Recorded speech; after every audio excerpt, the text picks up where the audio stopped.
The following program is suitable for all audiences. Let's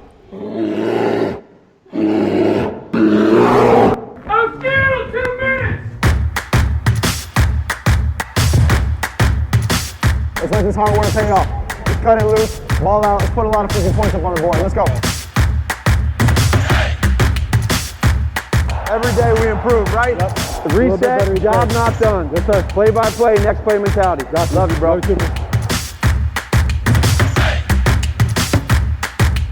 I want you to take a second to think about everything, every one of you gave up to be in this position right here. I don't care what you did, you had to give something else to have this opportunity. So take advantage of it tonight. Play ball like you love it. Here we go. Come on, boys. Let's eat up, man. Get it. Like we talked about earlier this week, it's the opportunity for us to stack this game. Let's go ahead and execute. Let's be the playmakers out there. Let's go. Playmakers on three. 1, 2, 3. Playmakers. Yeah.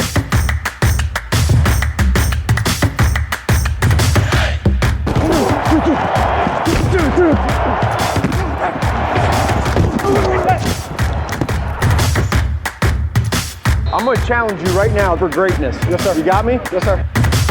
You take this thing over right now. Yes, sir. All right, here we go. Trubisky throwing left side of the end zone. Catch is made. Touchdown Bears. Attaboy! Attaboy! Great job. Snap. Trubisky throws the slant right. Robinson's in the end zone. Touchdown.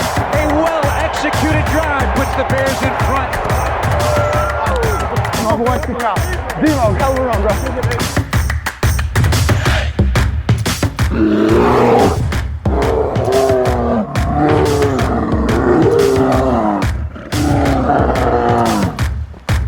Bearlissimo.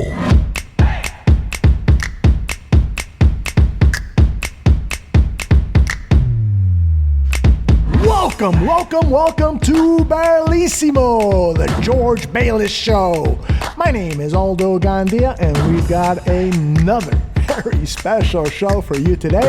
It is April 21st, draft week, Christmas week for those of us who love the NFL draft. It is indeed tons of fun, and we've got you covered here at the Bears Ballroom Radio Network, looking at this NFL draft from the Chicago Bears perspective, from the top to the bottom, from the bottom to the top, from east to west and west to east. We've got you all covered, and today on Bearlissimo, we've got a very, very, very special guest, and I'm going to let George, the host of this show, do the introduction.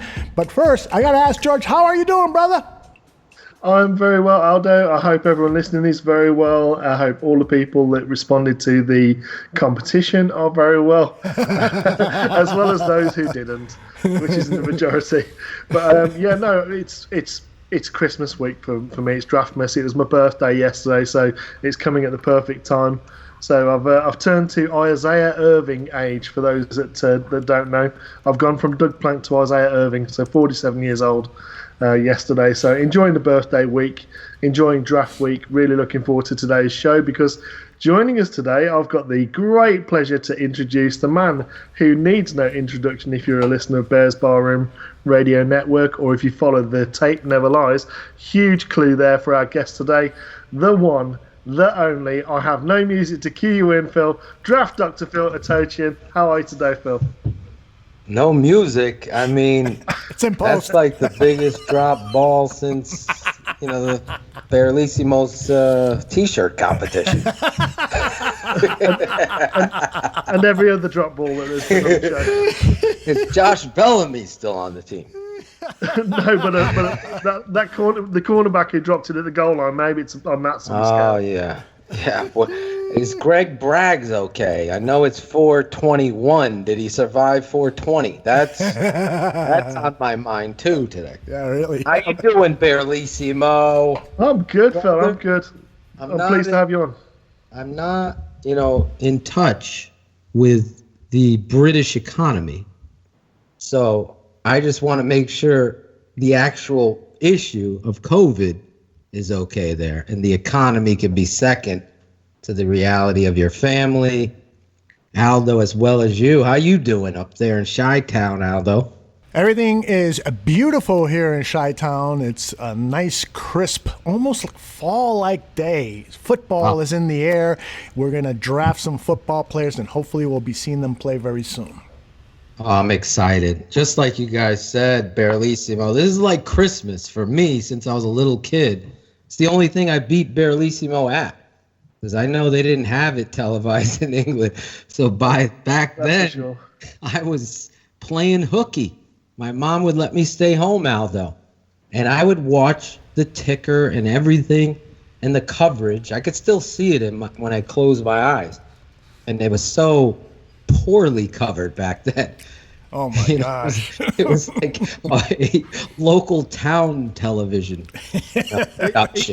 It gets worse, Phil. I mean, the way that we used to have it covered over here was you had to wait sort of 3-4 days for either an import newspaper to reach you with the draft picks on it, or for one of the fans that have got friends and family over there to relay those picks and then to put those up on a message board.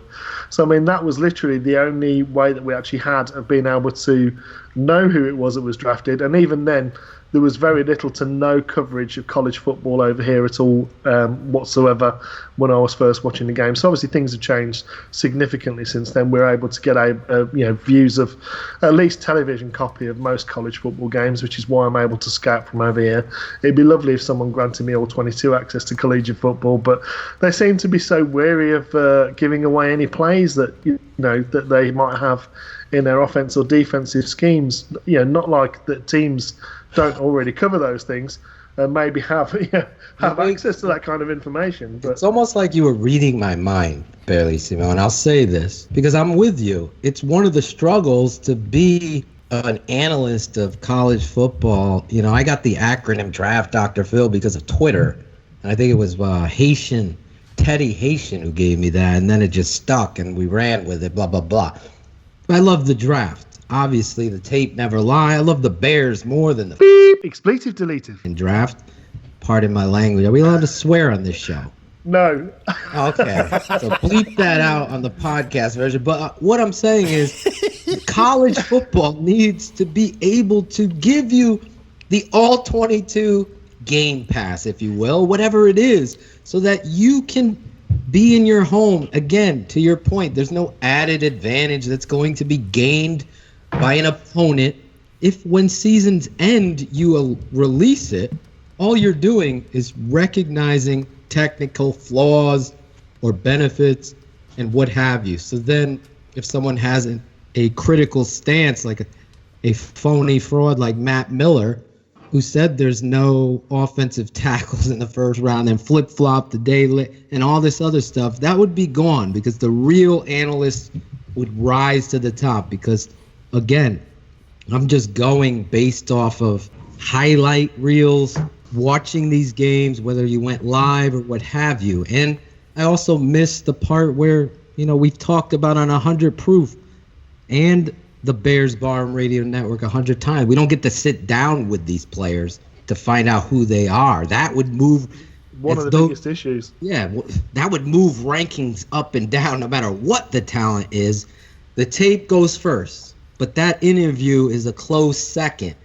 So does that person give two crap? Mike Haynes, Shayne and I was talking about, you saw it in the video, Aldo, that we put out there, grading these draft picks. This guy loved his pets more than he did the game. Expletive deleted. The Bears dropped the ball because they had the opportunity to find that out and go that far. And ultimately, that's where all these busts are. And that's why there is no PFF success and science to get it all right. No one's getting it all right. There's billions of dollars spent to try to get it right. So if I'm doing a mock draft, I only could go on with what I have. I don't have 65 trades like Bearlissimo does, for God's sake.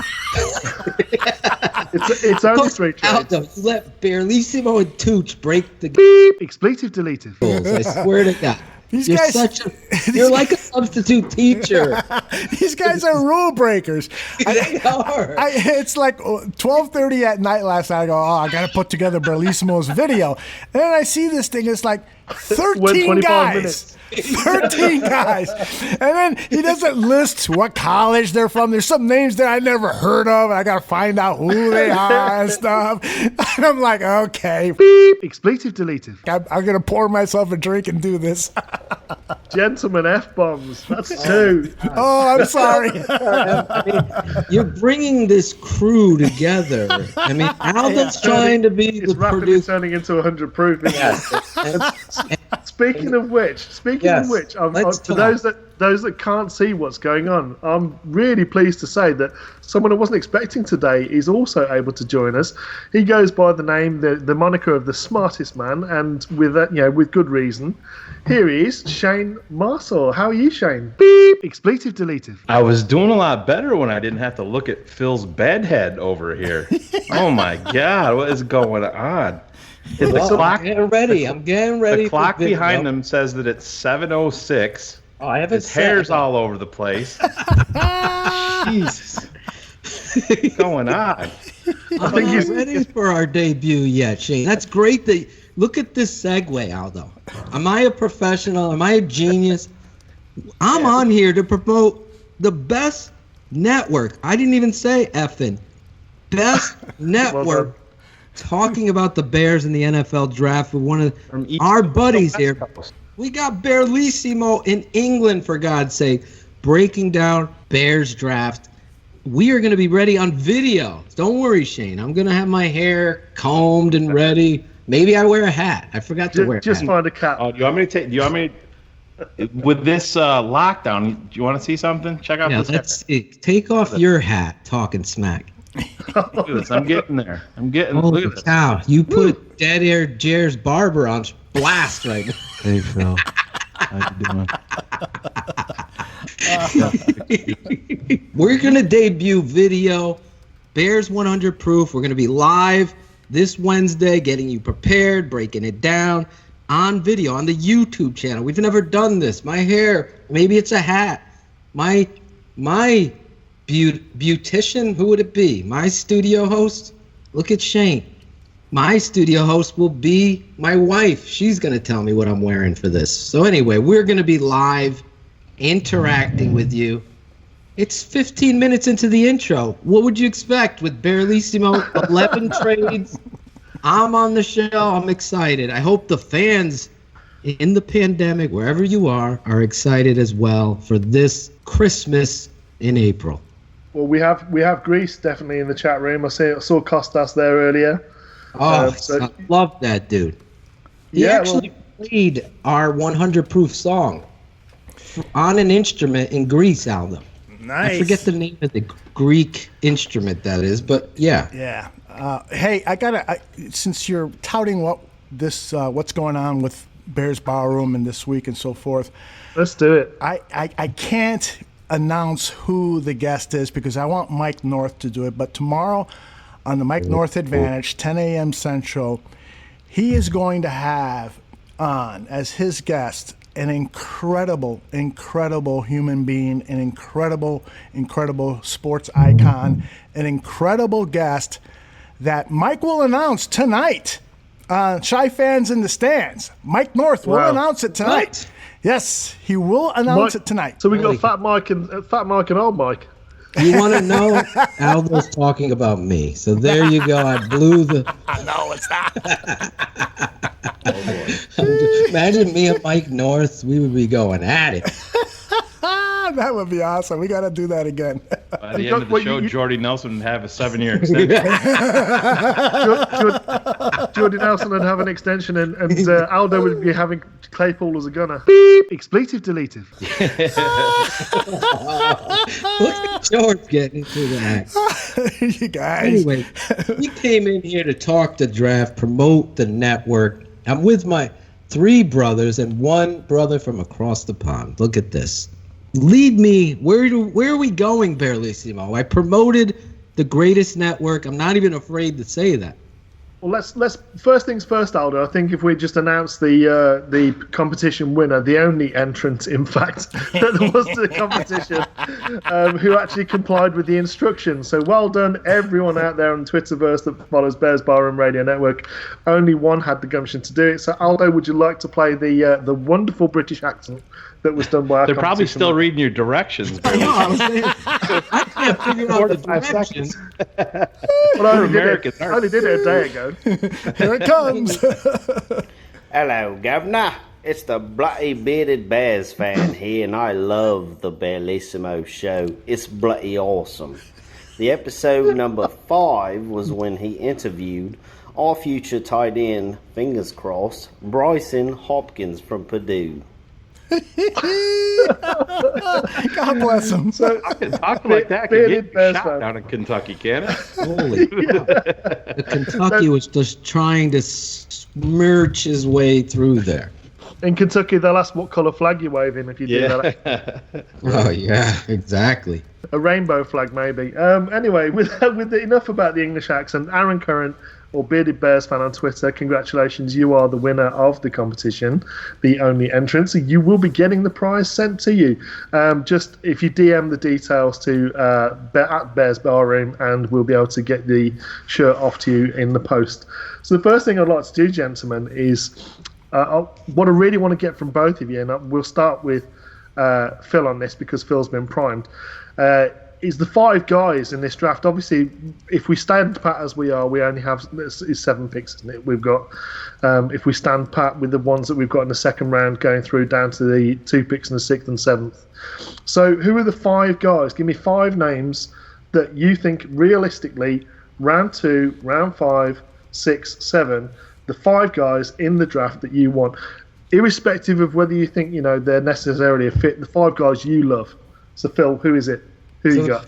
5 guys I love in this draft that are me guys. If I was a coach, I'm slamming. Want them on the Bears. Yeah, I want them on the Bear. One of them, the guys, I didn't know there was any second round rule. So can I break that rule like you did with the trades? If we're going, are we going up? Are we going up or are we going down with trades? Well, we talked about this on 100 Proof, and I just want to be consistent. When Aldo actually proposed, who would you go up for if they were there? So the 2 of those guys are in my 5-guy list. So my perspective, and I kind of shared it with Shayne now so he could be prepared, is, these guys I've scouted that I say I would do anything for these players. And I do this every year. My guys, me guys. These are my guys. Javon Kinlaw of South Carolina, 6'3", 315 pounds, explosive, freakish athlete. I know there's some news coming out, but he might be there at 43 based on this news and whatever his interviews have pushed him down. Shayne talks about what draft was that with Randy Moss not showing up with Walter Payton, 98. Worst draft of my life. Worst draft of his life. All of us were just praying that the Bears would get a game changer, which turned out to be exactly what he was, a Hall of Famer now. And Randy Moss.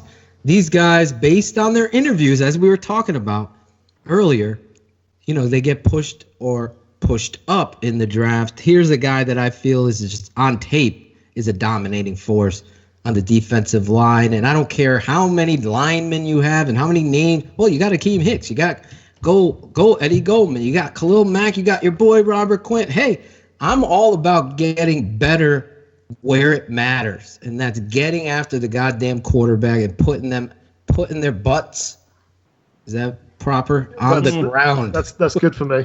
Putting their butts on the ground, especially number 12. I mean, can I get an amen on that? I mean, this guy, I just think is a special specimen. So he's my number 1 guy that I love in this draft. Honestly, do you want me to go through all 5 of them, or do you want me to flip-flop with Shayne? How do you want to do this? I can keep going. Well, let's get your first 2 because, they're obviously 2. before. You say they're going to be before the second-round pick, so let's get those out of the way. I'll put the other kid then. Yes. Thank you, Aldo. You bring music, you bring me to a better place. The other guy that is in a higher range, he's he's actually my 5th guy, and I always cheat, and I do a 5B. So I'm going to get my 5th guy is Yetter Gross Matos. I know Aldo feels a certain way about this guy, but again, rushing the passer, twitchy, long athlete, 6'4", 265. You talk about a motor. I mean, if you haven't watched The Tape Never Lies with Robert Quinn and you're not excited about that athlete and what he does, I mean, when you're scouting and you're watching X's and O's like outside zone and third down pass rushing, and you just see a poetry in motion, something that is akin to, somebody who loves golf, or you guys love Michael Jordan, and you see that greatness. When I see a pass rusher on that elite level, I get excited, and that's what I saw in Quinn. Gross Matos has that closing burst, that length, that get off that I absolutely love, and that motor just gets me so excited, because if you have motor with all God-given traits, then what do you have? You have the opportunity to learn everything else. Because if you lack the motor, so a lot of these guys watch the combine, and this is where I get so mad, and I say there's so many shoe salesmen, scouts, and whatever, any coast, they suck, because they don't recognize that the classroom, the speed, and the training speed, and underwear Olympic speed, and all that stuff. It's different when the pads come on. Exactly. Completely different, Bearlissimo, when the pads come on. So now we're all in pads, right? And those same elite athletes, do they play to the whistle? So as a scout or as watching tape, and Gross Matos, just every time his motor is going, the play's all the way on the other side of the field, he's hustling. And that gives me that box to check that says, I freaking love this guy. And all his attributes check the boxes for me. So those are my 2 guys that I believe are first-round guys that might be floating around there. I think Gross Matos is the one that's more likely to be. I think Gross Matos is the one that's more likely to be there, possibly at sort of the going into day 2, the second round. He's more likely for the two of those guys for me. I'm only saying Kinlaw. Shayne actually broke this news to me. So Shayne, you want to talk a little bit about the Kinlaw word that we're hearing? They're saying that there's a legit shot that he's going to be end of round 1, even into round 2, because he really pissed a lot of people off in his interviews. He went into it with a I don't care attitude, and it was in multiple different rooms where he was just not just laid back, not that type of attitude, but just didn't care, just wanted it to be over. And I said, you could say what you want, that stuff doesn't matter, but this is the most important job interview of your life. If you can't give these teams the respect for 30, 35 minutes, an hour, 2 hours, it says a lot to me. It's an immediate red flag that you're going to go in there with an attitude like that. Yeah, it may not translate over to the field, but let's not forget, once you're a professional athlete, you have a lot more time on your hands off the field. And what gets worse? That's key.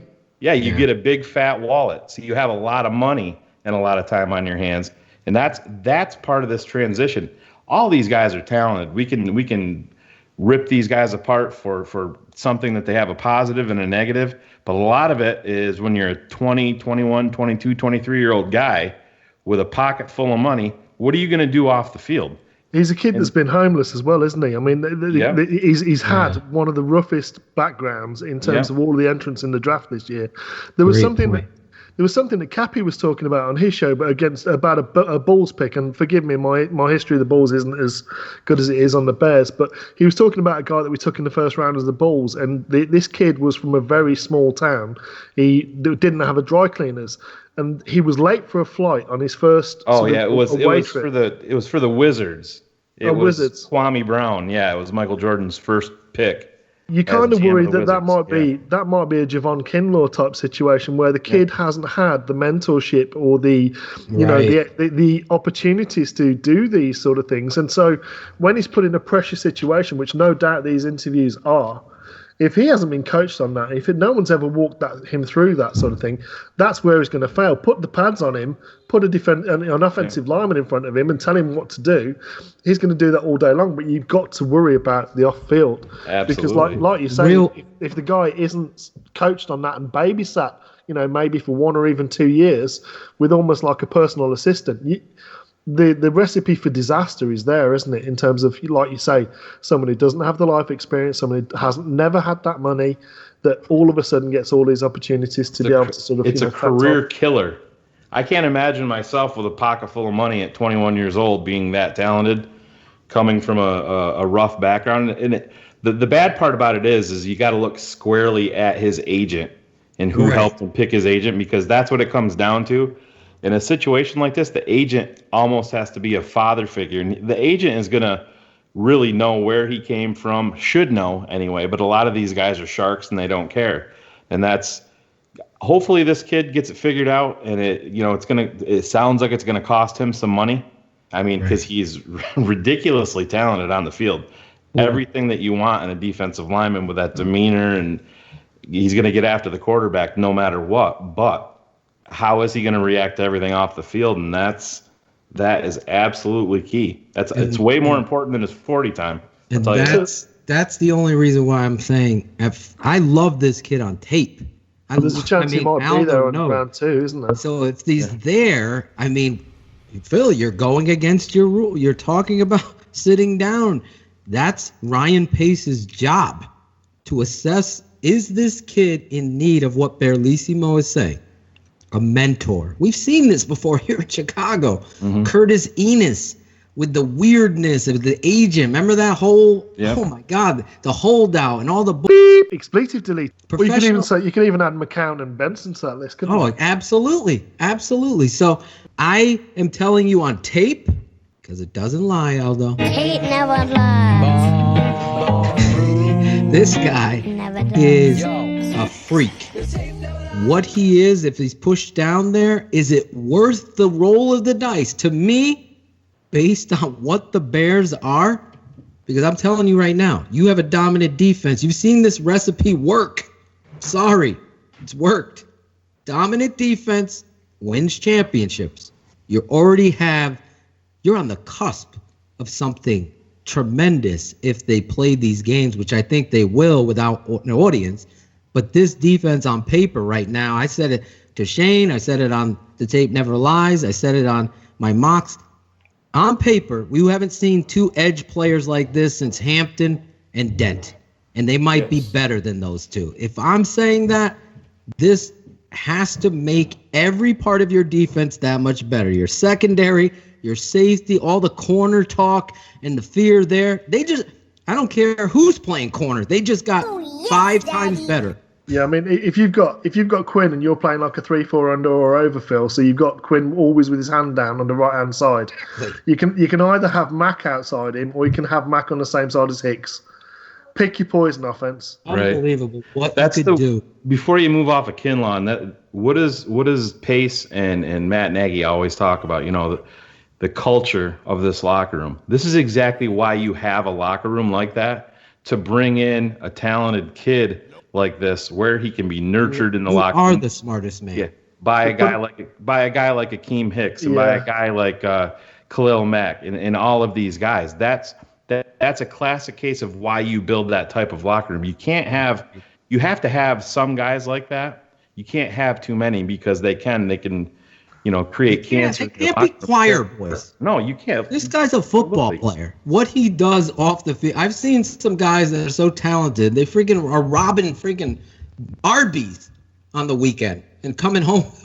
How did you get all this food? Oh, we're Steve McMichael and Dan Hampton choir boys. I don't remember them being choir boys. Exactly. They were animals. You don't win with choir boys. Trust me, as a coach, I yelled my ass off at some of these kids that weren't choir boys, but on game day, they were choir boys to what you taught them and how they played the game. So, great point by you, Shane. You win this round, because that really, where Pace is always talking about it. And Dan Pompei was on 100 Proof talking about, he's built the culture, talking about Nagy. That's one of the positive. So here's your culture. Take a chance on a dynamic freak of a defensive lineman. So, Phil, I know we've got 2 and we're 30 minutes in, so I'm not sure how you're doing for time. No, I'm good. My wife finished up her meeting early. So Shane, do you want to give us your top 2 of the 5 guys you must have on the Bears? Yeah, there's one guy that I talked to Phil about this guy a little bit, and this is I don't want to give away any secrets here on our other shows, but this is a guy that I think that the Bears are going to be all about in this draft at 43. I don't know if I think it's probably me looking at him, watching him. I can't see how he makes it there, but there's legitimate talk that he will be around. I'm in love with Jeff Gladney, cornerback from TCU. Yeah, he's awesome. Love him. He's an animal on the outside. I love that.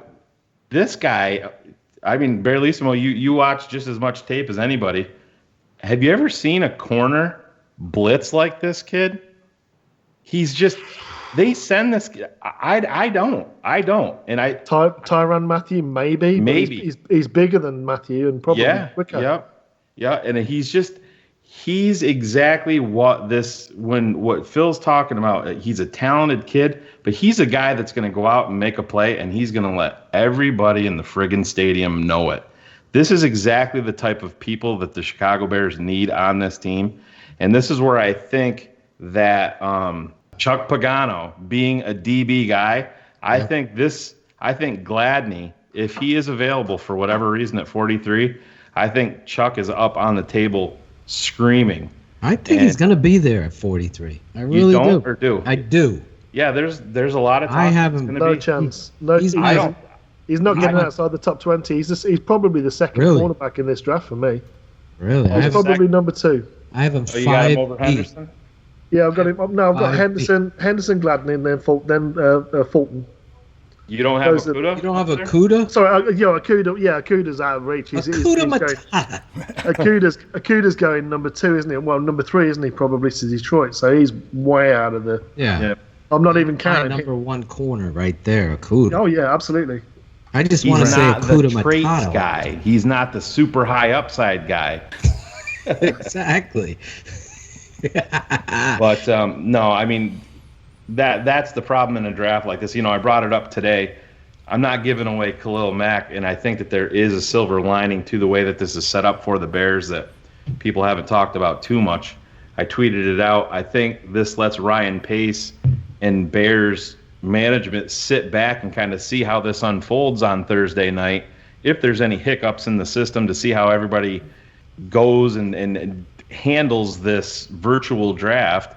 And if they see any mistakes, then they can make notes of it and make sure that doesn't creep up for them on Friday. I think that's one very underrated point. Spoiler for my mock draft, Shane. The guy I've got going in the 7th round to the Bears is a Jeff Gladney light. So that's a guy that I don't know if you've had a look at him, but he's a bit of a monster on the edge as well. He's and 4 defensive touchdowns in the last 2 years as well. So when he gets his hands on it, he's got a chance of going the other way. So who's your second guy then, Shane? Well, this is going to be another big need guy, and I know everybody's on the Bryson Hopkins train, but there's a tight end that I haven't mentioned on our show yet, but I'll unveil it here. A guy that I really like. I like Ossie out of UCLA, the tight end. He's raw. I just love everything about the guy. I think he's going to be a guy that takes a little bit of time. I don't know if Phil's a fan or if you're a fan. Nope. Bearlissimo, but I like him. He's raw, like you said. He's raw. Sure. At the top of his stem, his footwork's a little bit cluttered, a little bit. He trips over his own feet. I love his aggression off the line of scrimmage. I love his release off the line of scrimmage. He's got decent hands, and he likes getting after guys. So if you want a tight end who's going to play a bit with an edge and nasty, he's definitely got that. He's got good hands, and he boxes out well. So he's a basketball. What you're saying is he comes to Chicago and he's the number 1 tight end from day one. Right? Maybe 2. Yeah, no, but when you're drafting a guy, he's not going to be a guy that's going in round 2 or anything like that. He's going to be a little bit later, I think. But a guy that's got juice like that can get down the field and make some plays. That's if I'm gonna take a gamble in a draft, I'm gonna gamble on a guy that's got some really, really raw traits, and you have to rely on your coaching to like you said, to clean up his feet at his stem. And that's something that you can fix. You know, Adam Shaheen, I don't think I can fix heart. You know what I mean? Exactly. Clancy Brown, if you want someone who's moldable and who's going to get fixed, I mean, the guys work with Algie Crumpler amongst others. Yeah. Guys who haven't even played football that he's turned into all pros and potentially Hall of Fame tight ends. So he's definitely got the track record in terms of being able to take a piece of clay like that and turn him into a proper football player at tight end. And I think he's still ascending. And I mean, whenever I would go back and watch UCLA, to me, they did some questionable things on offense. It was kind of like sometimes it was like watching Oregon from this past year. You'd watch things and you're trying to figure out exactly what they're doing. This is a guy that's got had the 1 year of good production, and I just think he's a guy that I would love to put into this mix because I think I'm not a big Jimmy Graham guy, red zone target, totally understand it, but you put Ossie in there, surrounded by some guys. I think he's a guy that's going to he's going to be one of those, holy crap, they're 84, let's say, whatever number Ossie takes, and he's down the seam. He's got the juice to get down the seam and make plays, and that's what the Bears do not have. The UCLA play calling, Shane, and like someone with a visor, maybe play calling without a bit of a plan. Yeah, exactly. But no, he's one of my favorites to watch, and a name that I don't think a lot of people have been talking about too much in terms of the Bears. So if they can move around and get 47 picks like you want, Bearlissimo, I think he's a guy that we can bring in. Touche. I'll give you the first two guys that I've got on my list. Guys that I think potentially might be second round. Obviously, one now has been talked about so much since we've been talking about him that he's likely to be first round. A lot of the mocks I'm seeing have him going actually to the Vikings, and that's Denzel Mims. I mean, obviously, I've been talking about him for how long. Right. The guy is just I don't know how difficult it is to grasp someone who's that size and that fast, who runs a 6.66 3-cone, to be able to dip and get in and out of his breaks as quickly as he does. When we talk about footwork as a wide receiver as well, really clean footwork at the stem. There's no wasted movement for me. He's able to separate. He's also very clever with his hand usage down the field. So if he's got a clever cornerback who sort of puts a ghost hand on, Phil, I'm sure you know all about this when you're playing trail technique as an inside leverage. As a cornerback, you got your receiver running downfield. You put your outside hand in front of the receiver as you're running to feel where he is. Cornerbacks can't do that with Denzel Mims because he'll swap that away and he'll use it against them, or he'll grab the wrist and pull it. So they're out of the picture completely, and it's very subtle. So he's a guy I love that, potentially it could be there round two. But the other guy I love round two as well, Bryson Hopkins. Like I say, in terms of tight end, if you want someone who can run a route tree like any wide receiver can, a guy who's also, Shane, like you said, ascending, he's actually getting better. His first 2 years of college really didn't have that much usage and didn't have that much consistency at the position. But his final year that he was there, 3 different quarterbacks. He was the main receiving target on the team, apart from a freshman that they've got. They've got 2 really good freshman wide receivers last year. And that sort of helped the production. But he was the guy that they looked for on third down. He was the guy that they looked for in the red zone. He was the guy that they looked for in critical situations to come up with the ball, no matter who was throwing it from Purdue. And he was the guy that also came down with it. And also, the interview that he did with us, Aldo, I'm sure you can attest to, he just spoke so well and was obviously really into the game and wanting to be as good. And talk about bloodlines, he's got all of that. So those are the guys for me. I don't know what your thoughts are on those two. I mean, it might be a bit predictable, and they are likely to go round. Well, certainly Mims is likely to go right round one, and Hopkins is all over. Hopkins could be later. Yeah, he's all over the map. I mean, Dane Brugler was on there. I think he had him ranked as his 8th tight end when they were talking about him. 5th round. Yeah, and I was like, there's no way he's going in the 5th. He's gonna go before. Dan Shanka was another guy that wasn't very high on him, but I'm more with what you're saying, Bearlissimo. I'm a big fan. He's definitely checking off all the boxes of what I want to see when I'm looking at a player with, a guy that's ascending and has all of the physical and athletic traits that I want to see, because you can say whatever you want, and I understand the offensive line is a huge key need here, But the Bears, the Bears have to score points. They have to. It's not sustainable to win these games 14-13. And you have to have athletic playmakers that can take a bad pass and house call it. And I'm going to introduce the reason why I don't actually have an offensive lineman in my list of 5 guys that we've got to have, and that's because for me, offensive you drafted tackle, them all in your mock draft. Yeah, but offensive tackle, there's such a variance as to what's going to go in the first round and what's going to be there in the second round. You can't really pin your hat on one guy. I mean, I was talking about Austin Jackson for God knows how long, because I love his footwork. I love the marriage of his footwork, his hips, and his hands. He's really natural mover at the offensive tackle position. Yes, sometimes he oversteps. Yes, sometimes he leaves up the inside roof, the inside counter, and he gives up sacks to Epinenza and he gives up sacks to Ane in that manner again those 2 games. But every time they try and test him on the edge, he's got them in his back pocket. But there's talk about him going in first round. Isaiah Wilson, a guy that was being talked about, second and third rounds, is now going in the first round if you listen to the different prognosticators. So for me, you've got Tega Wanogo, you've got his partner in crime at Auburn as well, who I love at tackle. Danny, because of an inch of arm length, wants him at guard, and that's Jack Driscoll. You watch his footwork and technique, he is elite at right tackle. He reminds me of an athletic Mitchell Schwartz. What's Mitchell Schwartz done in his career? He's just been absolutely dominant at the right tackle position because the length isn't as important. If you wait with your hands as a tackle for the defender to declare themselves, you can be late with your hands if your hands are fast, accurate, and violent. And he has that point, George, talking about Driscoll, would you have any problem putting him at right guard day one right now? No, absolutely not. He's so athletic in a zone system. In a zone system which we run, he perfect would be fit here. For it. Perfect, and that's exact. He was in my last mock draft. Driscoll was, and he's exact. If you look up exactly what Castillo wants and his offensive lineman, it's got a picture of this kid. Sternberger. Oh my God. I'm sorry. Sorry, Buffon. You got knocked out with you. You left your arms way down. It's not for me.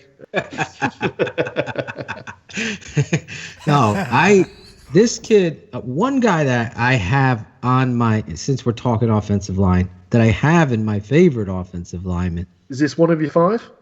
Yeah, one of my 5, based on me saying, these are me guys. This guy is not going to be there. And to Bearlissimo's point, I think offensive line and offensive tackle is so good, it's going to push the whole makeup of this draft with a huge talent at receiver, which is for us a need.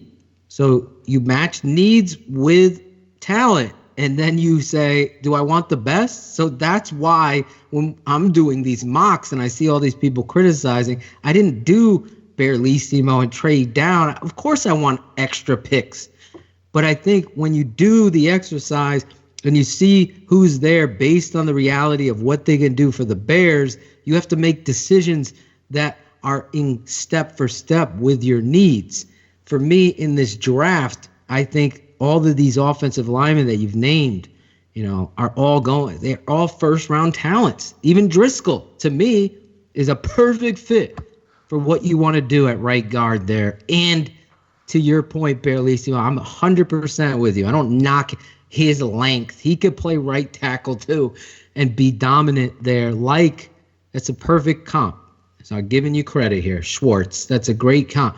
A more athletic him. So those are great. But the kid Becton and me and Shayne. Becton is an animal. Let me tell you something.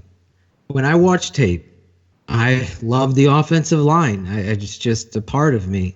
I don't know a player that I can compare to this guy because he's so raw and so gifted. Maybe Kyle Long, when he was coming out, was this athletic and big, but this guy's like he's like the Hulk. Mando would love this guy that could just throw 260-pound men around. Like they look like 220. Thanos. Aldo, this is coming from my heart, saying if I could pick anywhere in the draft, he would make Charles Leno look exactly like Charles Leno is. below average. He'd be bullying Charles Leno inside of a week. God, he is so. I don't give a shit. Beep. Expletive deleted. Pardon my French. How unpolished he is. His ceiling is so high. I am going to be so curious of who drafts that young man, because Bearlissimo, I crack up watching the tape. And you watch the Louisville Clemson. Go watch that game and watch him just throw people around. And his feet look like he's a 220-pound tight end. He's 365 pounds moving like that. That's a offensive line coach's dream. This is coming from my heart. Insta drop. It is coming from my heart. This kid is in my top. Let me just give you my top 5, and then you can comment. Yeah, let's do it. So Becton, obviously, I just went on. Donovan Peoples-Jones, a 6'3", 220 out of Michigan. I love affair with this kid and what he did. The quarterback was not good in Michigan. And a lot of the time, a good scout can understand the what ifs. What if he had a great quarterback? What if he played at Clemson? You have to project where these guys could do. At 6'3", he just makes some of the most acrobatic catches. A punt returner, Tariq Cohen, goodbye. Bye-bye. Good riddance, goodbye. Donovan Peoples-Jones will take over that role and be something. So long, farewell, la vida and adieu. Exactly. Because those hidden yards, even as a rookie, to get someone that explosive and natural. And when you have a guy like Peoples-Jones at 6'3", 220 that can run and be elusive with the ball and make people miss like he does, oh my God. I get so excited about that kid's tape. And then, of course, my guy, every week I keep drafting this guy. Shayne we don't even know. KJ Hamler. I know you don't like him as much, but I love this kid. I think his explosiveness, his ability to break away and just change the whole field position. Again, another goodbye, Tariq Cohen. Here's your returner. Here's a slot guy. This is not Taylor Gabriel. I think that's kindergarten cops routine. This is a freaking guy that wants the football like a Victor Cruz did. Every player in this draft has warts. I can freaking expose every single one of them. From the best player, arguably, whoever you have on your board is the number one player. Chase Young, all the way down. So when I look at Hamler, I really believe he's a fit to what you want to do, a dynamic game breaker, a game changer. And then my last guy, again, I'm staying in the Big Ten. I apologize because people are going to think that, but this guy, everybody wants a safety for the Chicago Bears. People are talking about sign Reed, do this, let's do this. We all know we need a freaking guy that can tackle and be a force. And when I watch Kalecki Hudson and his tape and what he does, I just know the player bias of this kid is because he's moved at every position on defense except the nose tackle. He's played defensive end. He's played nickel corner, safety, inside backer. I know what I'm talking about. This guy is a professional tackler, a physical presence. He's the kind of dynamic leader that you need in your secondary. He's going to make Eddie Jackson, who just got paid, work that much harder because he's going to be prepared. And that's just the person that he is, the leader that he is, the way he carries himself. I just love this guy. Obviously, there's going to be better players with faster speed, but there's not going to be a player that tackles, fills the alley, and works as hard. I love this football player. I will freaking jump on the table for Hudson. That's my 5 guys, Bearlissimo. What kind of round do you see Kalecki Hudson? I could see him going anywhere because of, I know the Raiders speak my language when they look at guys in the draft. I've looked at their last few with Mike Mayock. I guess me and him are a little bit alike. He got the kid in Michigan, the defensive tackle. Why am I losing his name? Again, Michigan kid. One that had he the had the heart condition. trouble. Yeah. Like Shayne and I'm like, take the expletive deleted chance on this guy. Pardon my language again. Was it fourth round? Fourth round? Yeah. Take the chance on this guy. Maurice Hurst. Maurice Hurst is so dominant. We don't do it. Ryan Pace has, I hear Greg in my head. He deserves the blame. You got to take football players. Hudson is a football player to the core. And that at strong safety of all the positions, except for middle linebacker, where you need a football player. What does that mean? Remember that guy, Shayne, on YouTube? Oh, that's great analysis. Football. But you know what that means, jackass? It means somebody, the game means more to them than the guy. Expletive deleted. TV commercial. The game means everything to them, and the team means everything to them. And on game day, as well as the first day after film session in practice, they put everything they learned out there. Go watch Chase Winovich. Yeah, go watch Chase. Example. There's a perfect example. Exactly. That guy just reeks football. He loves the game. He's going to do everything in his power, motor, effort. Hudson, I mean, I get goosebumps watching his tape because I'm like, how are all these other people seeing this? Oh, they're seeing him be moved everywhere to cover warts on your defense. So that to me is a check. Plus, because he's playing so much to help you in your defensive philosophy, he's a gem in this draft.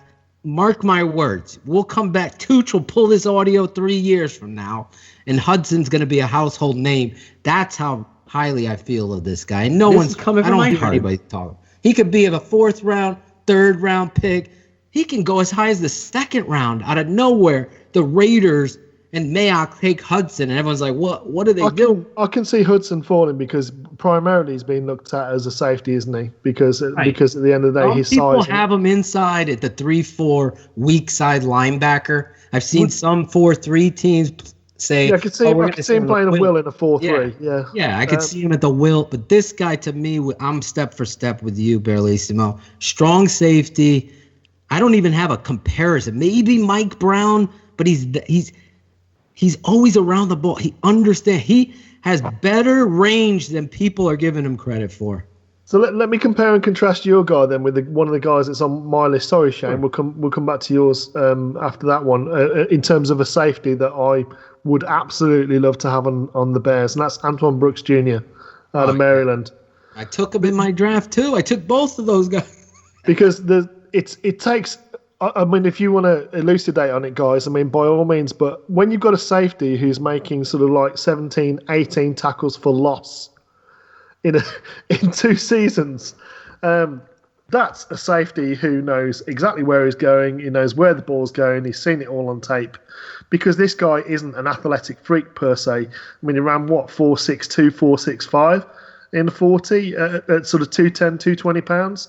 5'11", 6 foot, round about that sort of size.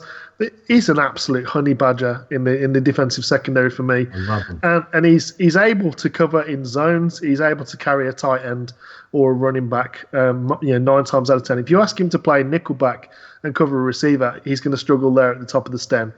But at the end of the day, if you want him in the box and smacking people around and being an enforcer over the middle and being a nickel backer, so. Having the nickel, but in heavier sets where they split a tight end wide, he's the guy that trails the tight end out to wherever the split is. So for me, he's that kind of safety, and I just love the way he plays and the attitude he plays with.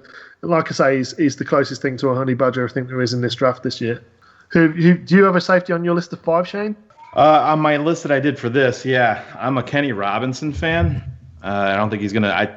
Unfortunately, I exchanged some DMs and stuff with some people that are connected to Tony Pauline, and Tony Pauline is saying that he's going to be a guy that's. You've heard people come out and say that this draft and the mock drafts that everybody's talking about are way, way off this year, and this is one of the guys that Tony Pauline totally expects for people to say, "Wow, I didn't see that coming." Where he got drafted. Alyssa Barbieri, also of the network, has reported that he's actually met with the Bears as well, so that's a pretty good shout. Yep. So West Virginia guy, and he played in the XFL. So that's kind of a little fun fact there. But Let me ask you though, Shane, real quick, because he was in the XFL, is he in the draft?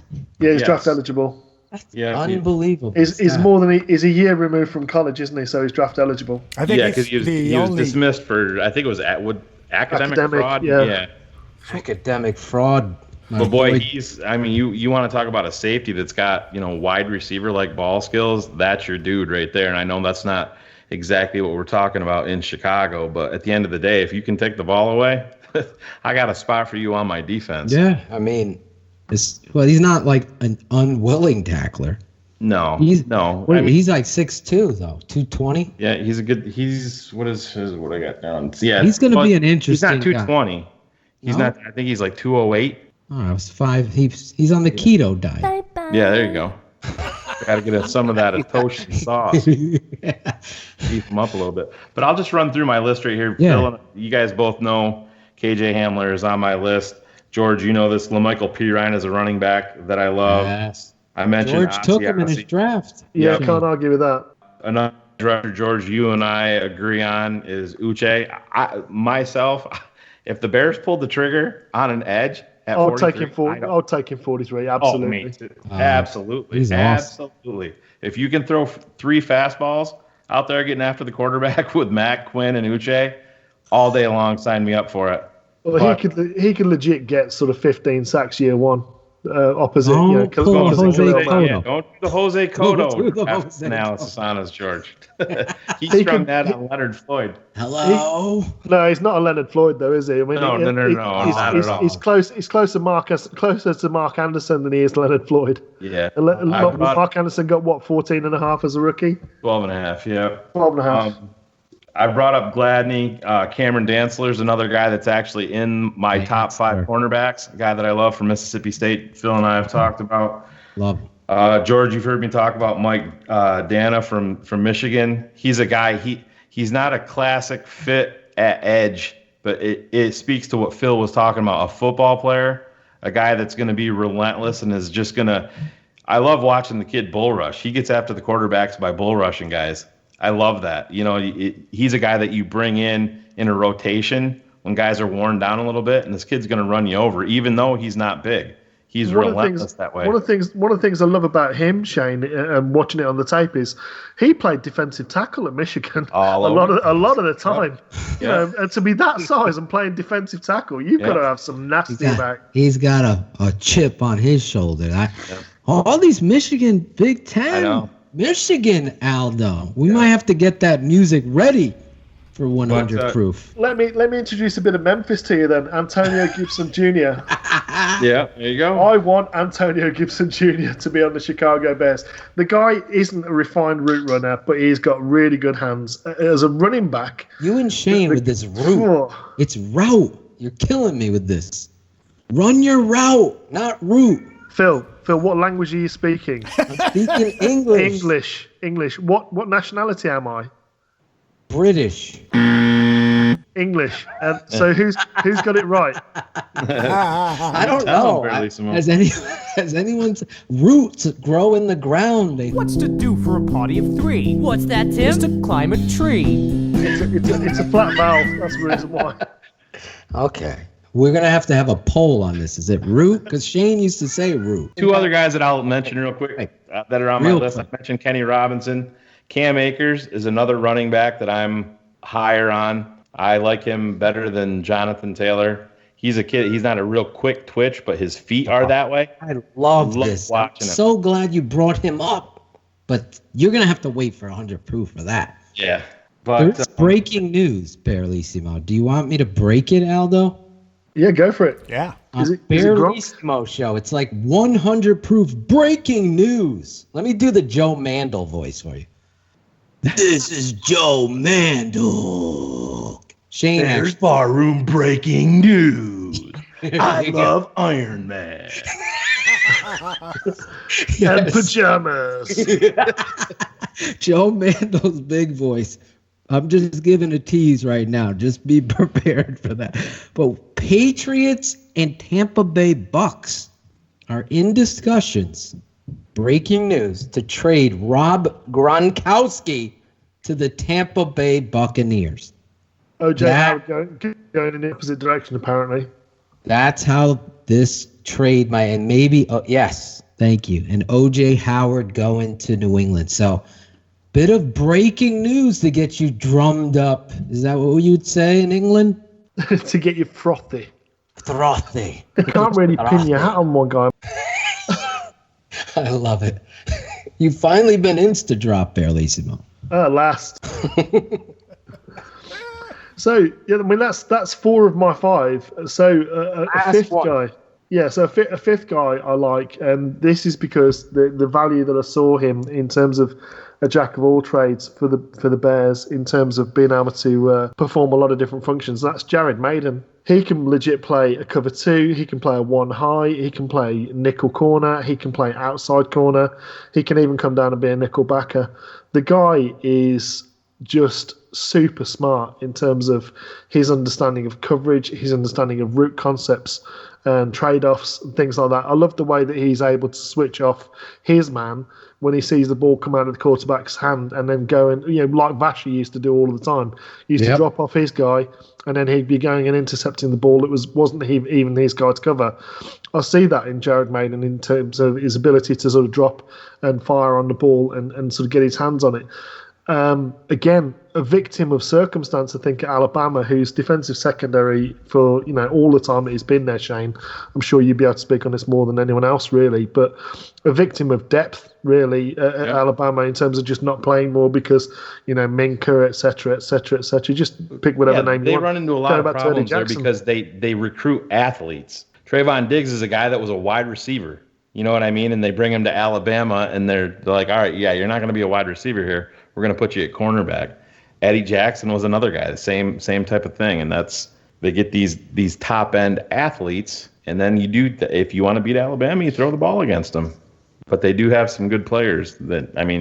We got one of them. Guys, I mean that's the 5. Is there anyone else that we've missed that you think we should be talking about that's definitely a Bears type player? Nope. You're going to have to save it for the 100 Proof show. I mean, I've given you my life here, my soul. You asked for 5. I gave you 10. I took the Bearlissimo route and doubled it and gave you 10. Yeah, I was surprised there. I still want more, Shayne. At least another 400. I will add to the list is Akeem Davis-Gaither is a guy that I love to watch. I know the Bears the Bears have been in contact with him quite a bit. They're saying so. It's going to be he had some type of a surgery, if I remember correctly. But that's going to be one guy to watch out. I'm not sure exactly where he's going to fit for them. He's undersized, obviously, but hey, the more explosive players, the better. So, guys, do you have time to stick around for my convoluted, extremely complicated trade scenario mock draft, or? Absolutely not. Nope. Well, Bill and I are having tea and crumpets and preparing for draft week, Bearlissimo. So that's awesome. Tease, if you want to tease 100 Proof, then what should we be listening out for and what's going to be happening on the show? Video. We are going to be live on YouTube. Premiere. I'm going to have my hair done up. I'm going to be ready. We're also going to have JJ Stankovich joining us on 100 Proof. He's a good guy. Yeah, he's going to talk about all things Bears. That's all we talk. Drafted Bears. We're going to eviscerate him for calling David Montgomery and Riley Ridley two of the 10 worst draft picks in the Ryan Pace era. I don't know what the hell he's talking about there. What is he thinking? I think he might be. That might be twins syndrome. Lack of sleep. Right. Maybe you can speak to that. Me and George both know about that.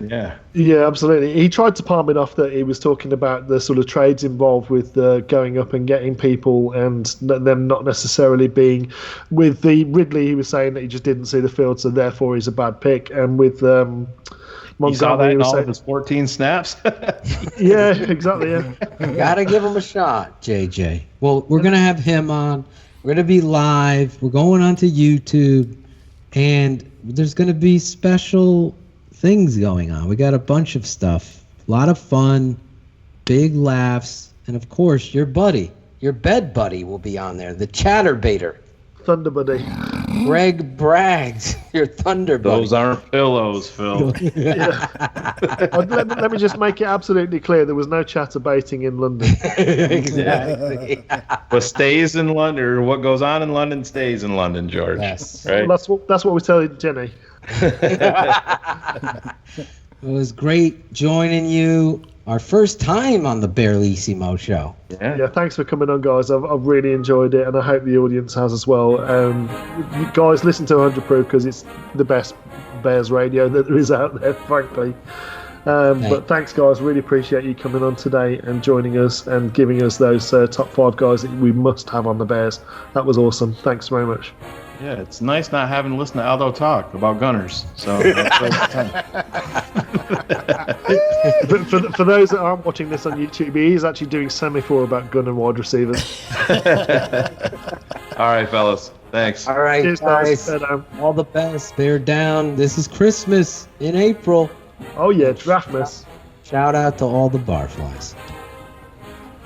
Aldo, what do you think of that? I hate those guys.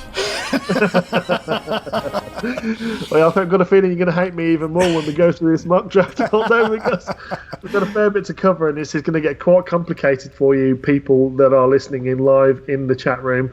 Greg Braggs, I suggest you get someone to write this down for you because it's going to get really complicated, guys. So just to explain the picks, Aldo, first of all, I'm going to go through the trades that I did, and then we can run through the picks themselves. So in my mock draft, I actually traded the 43rd and 50th, but managed to stay in the second round. I actually did a deal with the devil themselves, the Green Bay Packers, but I managed to turn that into a lot of extra picks, and that's the reason why I sort of targeted them. The 43rd pick went to Denver, who selected Austin Jackson, offensive tackle, USC, but the Bears received 2 third-round picks, number 83 and 95, and a 7th-round pick, number 252. Our second-round pick went to Green Bay Packers, who took Cole Kmet, tight end, Notre Dame. And we received the 62nd pick of theirs, which is second round, 175th, which is a 5th round, and 236, which is a 7th round. I then turned that 62nd pick in the second round, Green Bay's pick in the second round, into some picks from the New England Patriots, who selected Willie Gay Jr., middle linebacker from Mississippi State, who for me isn't a second round talent. But we managed to pick up another third round pick, number 98 overall, 125, 4th round overall, and pick 230. So we've got 4 third round picks, 4th round and 5th and 2 7ths is the extra picks that we picked up. So without further ado, at 83, I was really pleased to see that Lucas Niang, possibly because of his injury worries that's pushed him down in some of the prognosticators' view, he's going to be our right tackle of the future. I had no hesitation in taking him from TCU, Aldo. What do you think about those trades, first of all, and then the value of Lucas Niang at 83 in the 3rd round? I like it, and I was saying in the chat room that Kyle Long, in his recent interview with Mark Carman over at the Fansided site, said that the 2 things that Mitchell Trubisky needs in order to get better is offensive line help and tight end help. And your mock draft here certainly addresses that, the offensive line, starting with this pick. And the theme continues, Aldo, because I doubled down on offensive line. I went Sadiq Charles, a dancing bear at left tackle from LSU. Perfect fit for the zone system that we run. A really good pass blocker on that left tackle for LSU. They ran a lot of 5 O-lineman sets this year, knowing they were going to get blitzes to try and overwhelm them. But that offensive front handled that really well at LSU, and so did Joe Burrow with his mobility. But Sadiq Charles helps us out at left tackle. Definitely an upgrade over Charles Leno straight away there for me. A little bit of concern over his length if you listen. I mean, Danny doesn't like the length of his arms, but for me, footwork is great. The hand shooting is great. Hand usage is great. Hip position is good. Shoulders are always up. The kid is smart and he's great in space. So if you want that sort of stretch zone plays that we all saw running to such effect in San Francisco, he's going to be a guy that's going to be able to do that for the Bears at number 95 overall. 3 picks later, because we're still in the 3rd round, let's not forget, we managed to pick up one of the best route running receivers in the draft, Van Jefferson, wide receiver at Florida. Downsides with Van Jefferson is sometimes he bucket catches, which leads to drops. But when he's under pressure, he's a hands catcher, so he's shown he is able to do it. It's going to be a case of just drilling that out of him. But in terms of a guy that can separate immediately from the line of scrimmage, nuanced footwork that he has, Van Jefferson is excellent value there at 98. So are you liking the wide receiver they've picked up? Yeah, I do like him. You saw him live. Yes, absolutely. And I bet you your guest from last week's show, the Footwork King, would love this guy's footwork. I bet you he would praise it and say, I can't do anything else with this guy. His footwork is outstanding. Well, he's worked with his teammate. So his teammate is currently working with him. Tyree Cleveland working with him. But Van Jefferson has better footwork than Tyree Cleveland, that's for sure. Absolutely. The next was a value pick. So at 125, which is... just trying to think which round that is. 125, I think, is fourth round. The fourth round pick we picked up. I took Tyler Biadasz. From Wisconsin? Sure. I call him Badass because that's the way he plays. Yes, there are some injury concerns, but if you want a perfect fit, again, for the zone scheme that we run, he is it at centre or guard. I would probably put him to centre if we can move Daniels to right guard and leave Cody Whitehair at left guard, because I think he's got the smarts to be able to call the offensive line protections and things like that. Year one, he's potentially got the opportunity to do that. Wisconsin are always really well drilled, really well coached offensive linemen, generally speaking. So he's great value there for me. Yes, there are some injury concerns, but ultimately, out of a fourth round pick, if they get past their first contract, you've won on the pick already anyway. So that's why I took him. One of Shayne's guys next. Let me interrupt quickly with a question from the chat room. This is from Bears Arms 44. He says, Bearlissimo, there's so much first round talent available in the second round. Why trade those second round picks and move down? So it's a value call at the end of the day. You're looking at guys that you're saying are round one guys. Firstly, they weren't all there. Austin Jackson is a guy who I've already told everyone I really like as an offensive tackle. But I don't see a massive drop-off between Lucas Niang, Sadiq Charles from Austin Jackson. I see both of those guys as being potentially as good as Austin Jackson. Austin Jackson's possibly a little bit better right now in terms of as a left tackle. But those guys, Sadiq Charles particularly on the left-hand side, Lucas Niang, I would move to the right-hand side because I think that's more of a fit for him. I'm getting two for the price of one. So whereas we would have kept, Austin Jackson, had we stayed at that pick, that probably would have been who I would have gone for at that point. I've managed to, that value is there for me. We've got Van Jefferson, Sadiq Charles and Lucas Niang now, all in the third round picks we didn't have. That through moving back, we've got this. And also, let's not forget, I've got a lot of value that we're going to come up to later that I'm going to introduce people to, and I suggest you go and have a look at these guys online because you're going to be impressed, I think, with all of these picks that I've got in the late rounds. So that's the reason why, rather than sort of sitting pat in round two or going up potentially, for me, there is so much very arguable as to which guy is better, who is the better fit. I've gone for scheme fit guys that can fit the Bears scheme, guys who the Bears, it would be, so a nuanced route runner, Van Jefferson. You need someone who's going to run precise routes, Van Jefferson is your guy. Wouldn't have had him otherwise. We'd have had to have gone for whichever wide receiver was left, and in the draft that I did, yes, Phil's guy KJ Hamler was there, but for me, KJ Hamler is not a second round wide receiver. I might be the outlier there. I might be the person who is the only person saying, I don't see him being second round. He's great when the ball is in his hands. The trouble is, he can be neutralised and prevented from getting the ball in his hands.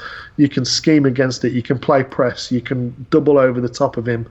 There are ways to make it difficult for him. And at the size that he is and at the weight that he is particularly, if he takes a few big hits, he's going to shy away from contact before too long in the NFL for me. But that's, again, I might be the outlier there.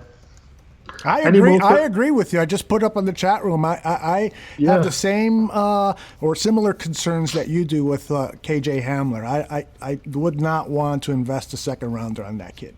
I'm going to encourage everyone in the chat room right now to ask me any questions you got on any of these picks, because for me, these are all great value picks that I was able to get. It's probably the best outcome for me in terms of draft that we could possibly have got. While you're asking for questions, let me get Mitchell Joseph Galloway's question here. He loves Hamler, but what's the difference between Hamler and Jefferson and Devin Duvernay?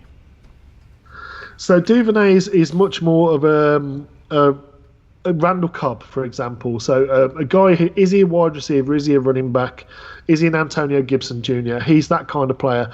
At Texas, he got a lot of bubble screen stuff that he sort of catches it immediately from the line of scrimmage and then just takes off upfield. He's good in terms of, he's a strong physical player in terms of people aren't going to be able to press him physically. He is going to be able to get off the line of scrimmage, but he's not a nuanced route runner. So he hasn't got that much experience of running all the various different route combinations that he would need to run. And his footwork is at times a little bit out of control at the top of his stem.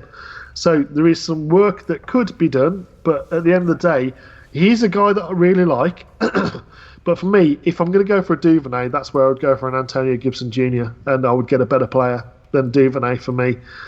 Let me sneak in another one here. Chubbs82 asks, where is Quez Watkins out of Southern Miss in your draft or on your board? Quez Watkins is a later. He's a bit of a project for me. Yes, he's got the physical traits and all the sort of things, the speed and the size that you would want to have, decent hands. But for me, he's a bit of a project in terms of, again, is it Mississippi State, Quez Watkins? I think it is, isn't it? Yes. Quez Watkins, Mississippi State. So for me, that's one of the issues for me, is that he's the concepts that he's going to need to run as a pro are not what he's used to doing at Mississippi State. So that's the reason why, again, it'd be a bit of a project. If you get into Van Jefferson over a Quez Watkins, you can take a Quez Watkins later, so if you're looking at rounds 5, 6, 7, he'd be valued there. But if you want someone to start this year, he'll be able to run in packages, he'll be able to run specific plays, but he's not going to be able to run the full route tree, especially with the off-season being what it's likely to be this year as well. It'd be a bit of a stretch for him, a bit difficult for him to grasp that straight away for me. So are we good to move on to the next pick? Yes, please. So Shayne's gone, Michael Piron, running back out of Florida. I was impressed between his tape from the previous year to this year. He has definitely worked on his sprinting. He has picked up a second gear that he didn't have in previous years. Very good at receiving out of the backfield. He's not going to replace David Montgomery, but he's going to give you David Montgomery light. He isn't as shifty as David Montgomery, but he is a hard runner. He's quick. He's got very, very good hands out of the backfield. So he gives you a much more complementary than the chalk and cheese comparison, which is Tariq Cohen.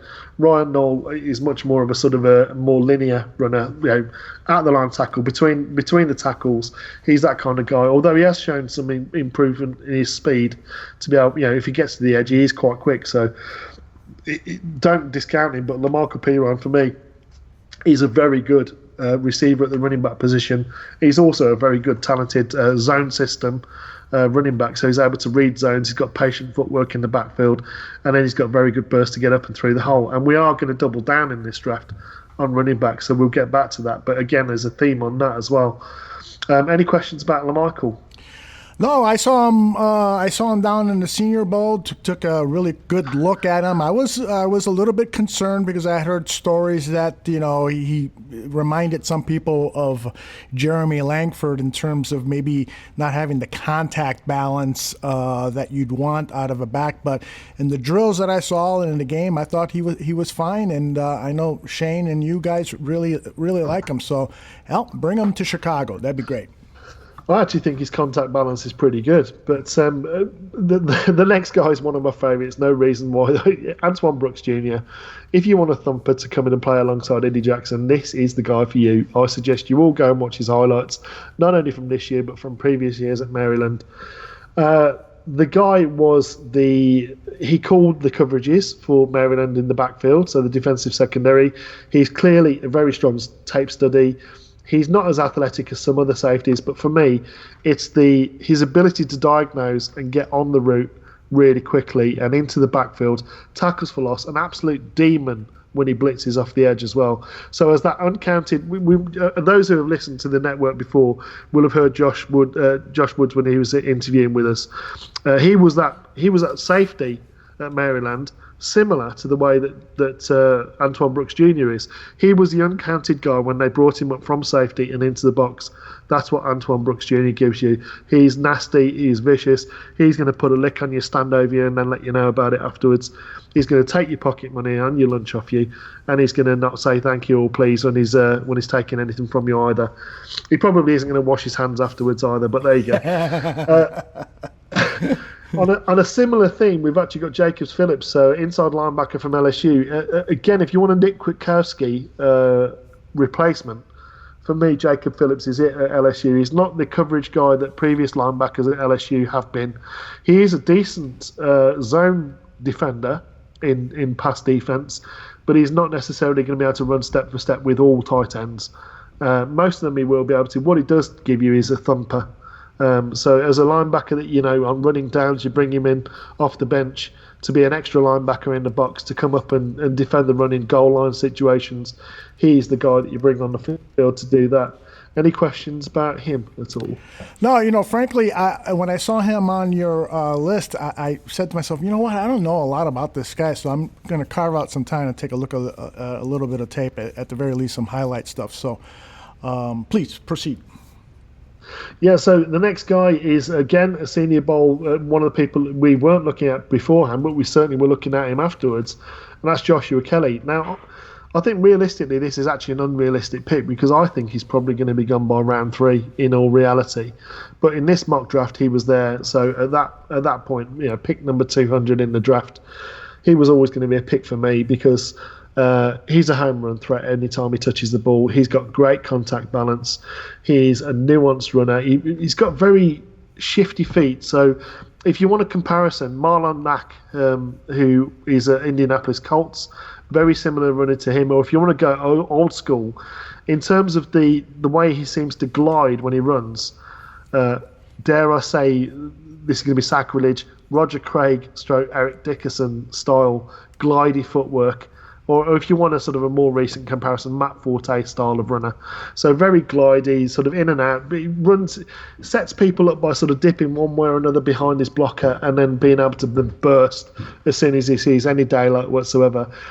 Because he's got the pace that he's got, he's able to accelerate quickly to make linebackers overcommit and then cut back. He's got the vision to be able to do that. Again, an excellent receiving running back. So for me, he's all day is going to be taken there when he's on the board. He is by far the highest value player for me at that point. Next is also a value pick for me. Some people have him as a late round or undrafted. It is round 7 at the end of the day, but he's our first pick in round 7, and that's Cole McDonald, quarterback out of Hawaii.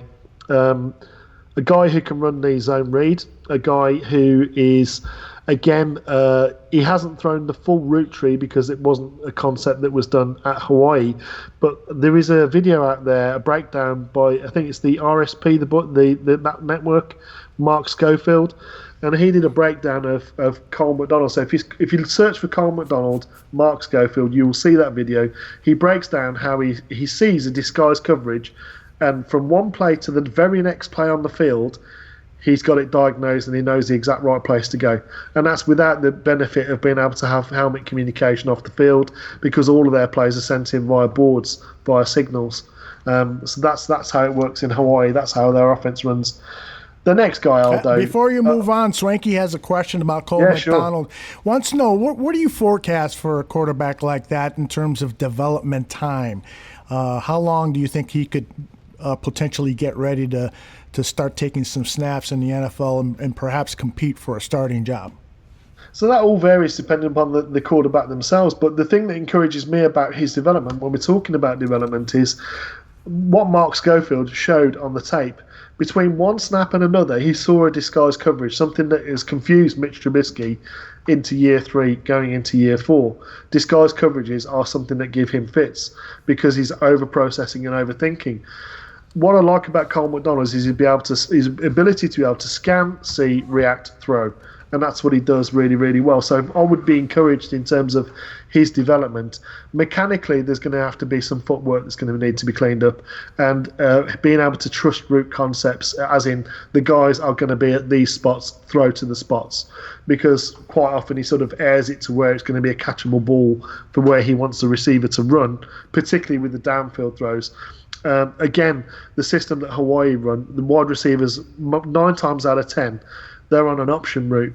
So they need to see the same thing in coverage that Cole McDonald is seeing to be in the same spot that he's expecting them to be. That's why there are sometimes what looks like a wild overthrow when a receiver has stopped the route, or a receiver's bent one way and he's thrown it another way. And that's where some of his interceptions and incompletions came from. But in terms of a downfield thrower, if you want big chunk plays, he's the guy. But again, if we are able to drive coverages off, because they're going to have to respect the deep ball, 4.58 speed, so 4.5840. He is quick as a quarterback. He had a 70-yard touchdown as a with the ball in the hand off a broken play at Hawaii in his senior season, his junior season. So that's someone that's impressive. The next guy I was really excited to get is not someone I've looked a lot at, but when I spoke earlier with Shayne, Aldo, and he was talking about Jeff Gladney, I see a lot of Jeff Gladney upside and development with this guy. And Fresno State's defense, is a really good collegiate defense, and they run some quite sophisticated coverages.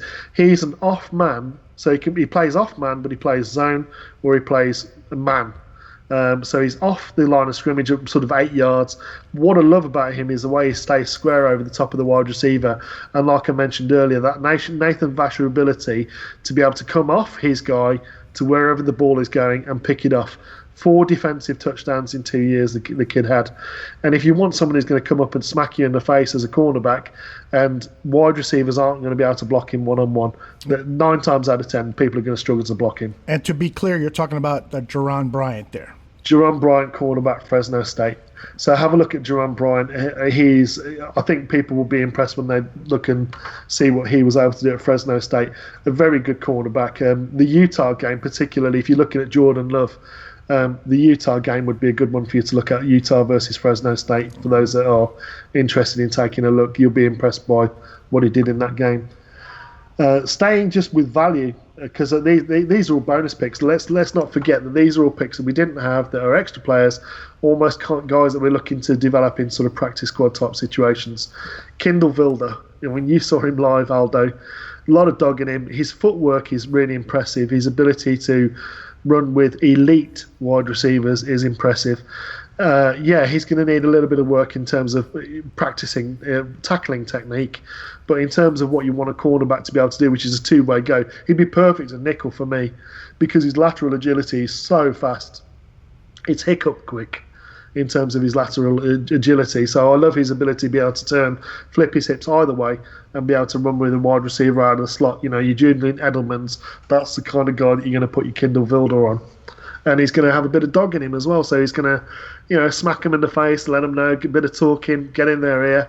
It's always good to have a player like that on the defensive secondary as well. So I think he's a great fit, particularly with that value. If I told you that we could get a wide receiver, punt returner, and kick returner from Miami to the Chicago Bears, that would probably prick your ears up if you've known Greg Braggs' favourite player ever, Devin Hester. Well, Jeff Thomas isn't Devin Hester, but he's not a bad replacement in terms of he's very, very quick. He's got really good hands. Again, hasn't run the full route tree, so he's not a fully finished project at wide receiver. But put the ball in his hands as a punt returner or a kick returner, and he's an instant threat as well. So again, we're talking sort of future-proofing with Tariq Cohen. Jeff Thomas is a guy, he's better than advertised in terms of his route running, but he's still not fully refined. Will need to work on some of his footwork at the top of his stems and understanding route concepts in the pro game, but is a very good wide receiver itself in terms of catching the ball, and fantastic value there, sort of punt returns and kick returns. He's able to do both of those jobs for the Bears, and out of the year, it's not a bad thing to have. If he's half as good as Hester, I think we'll be laughing, particularly in the 7th round. And the last and final pick, staying local, coached by Lovie Smith and formerly of USC, Oluwole Betiku Jr., he was a 4.3 and at Illinois, was probably a little bit too short, a little bit too light to play 4-3 defensive end, if we're being honest, but that's the scheme that Lovey runs. With us, he's going to either be able to bulk up and play a 3-4 end, or he's going to be standing up and rushing the passer as a bonus guy and a guy that you can play on special teams. But again, he's got good get off, he's strong, and he's a guy who likes to get after the passer. And we talk about these effort guys that Shayne loves. He's the personification of it. So great value there. That's our last pick. Everyone will be glad to hear if you're still with us and you've managed to stay with all of these trades and picks that we've had. We still have great attendance in the chat room. And a quick question before we sign off here. Tooch wants your take on Booger McFarland's kid from Maryland, the running back, Anthony McFarland. Do you think that he could potentially be someone to kind of entertain as a Tariq Cohen successor? He's actually a similar type player, to be honest. If I'm being honest, the knock on him is, firstly, he had a fairly significant injury while in college, which kept him off the field, so that is a concern. But he is an athlete. The problem with him is that sometimes he misses opportunities by not having great vision. Again, contact balance is decent, but it's not great. But in terms of, if he gets level with someone, he's past them. It's over. He is quick. So he would be a nice sort of late round pickup for me. But he's not a Joshua Kelly, and he's not a LaMarcus Piron for me. Yeah, those two guys I have rated higher. Yeah, and Tooch had him on his mock draft, and it almost seems to me like he's the kind of guy that you might, if he's available as an undrafted free agent, you sign him and you kind of stash him in your practice squad, because you want to keep Tariq around this season if you're really going to go for it. He knows the playbook, he knows his assignments, and hopefully you get an excellent year out of him. And then McFarland perhaps is somebody in 2021 that you think about perhaps succeeding Cohen. Yeah, it'd be a bigger, slightly slower Kareth White. So if you're taking him in that kind of level, round 7, priority UDFA, he's your guy. Mm-hmm. Well, another fantastic show, George Bayless on the Bearlissimo show. We have gone over 90 minutes. We had on draft Dr. Phil, Shayne Marsaw, surprise guest. I saw George's expression when he popped on in our Skype machine. It was fantastic.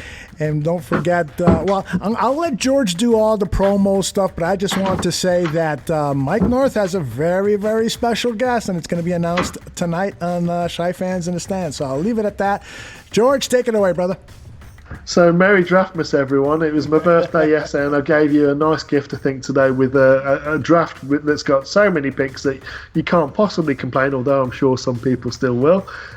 It's Draftmas. It's one of my favourite times of the year. I hope you enjoy it as well. And, this is giving you some pause for thought in terms of the guys that we've spoken about today with Phil, myself, and Shayne and Aldo. Listen to Fat Mike. His podcast is out now. That's a great listen with some great music at the start as well. It was a lovely intro that he actually had there, Aldo. Shy Fans in the Stands coming up later tonight at 8:30. That's a must listen as well, with, as you've had preview today, with some extra guests that we maybe weren't expecting. Fat Mike is going to be on again, but with an extra guest from the ESPN network's going to be on with them.